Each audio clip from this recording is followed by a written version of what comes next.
Tonight over the state's newly drawn congressional and legislative districts. Current and former lawmakers in Detroit are now suing the bloc, the districts. They're claiming the map illegally dilutes the voting strength of African Americans. As TV5's Jamie Sherrod explains, the issue was reportedly known to commissioners who took part in redrawing the districts.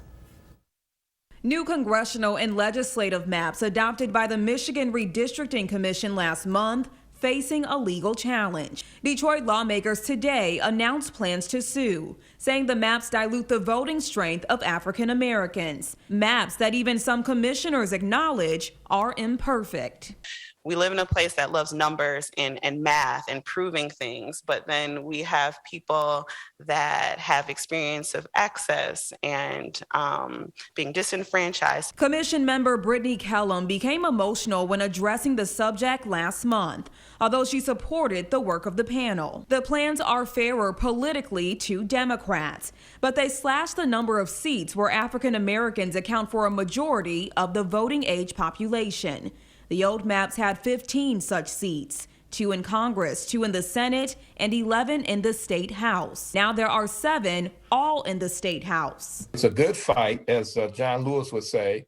This is a good fight, and I'm on board with that. Democratic State Representative Amos O'Neill of Saginaw believes the lawsuit is justified, saying it's important for a large city like Detroit to have representation. You got to have some folks that are on the ground, that knows the district, knows the people, know the needs. He says historically, black voters have been disenfranchised, and today they still face discriminatory practices that hinder their right to vote. He says the new maps are an example of that. I think it's very important that people really understand, the sacred right to vote is really under attack. The new maps unpack African American, heavily Democratic voters in Detroit, creating 8 Senate districts instead of 5. The commission and its lawyers have said federal law does not require majority-minority districts. In a statement, it says it's aware of the reported lawsuit, but has not been served.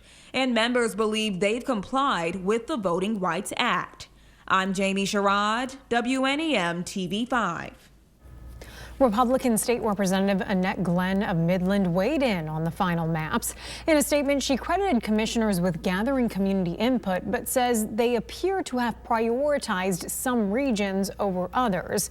She did not state which regions she was referring to.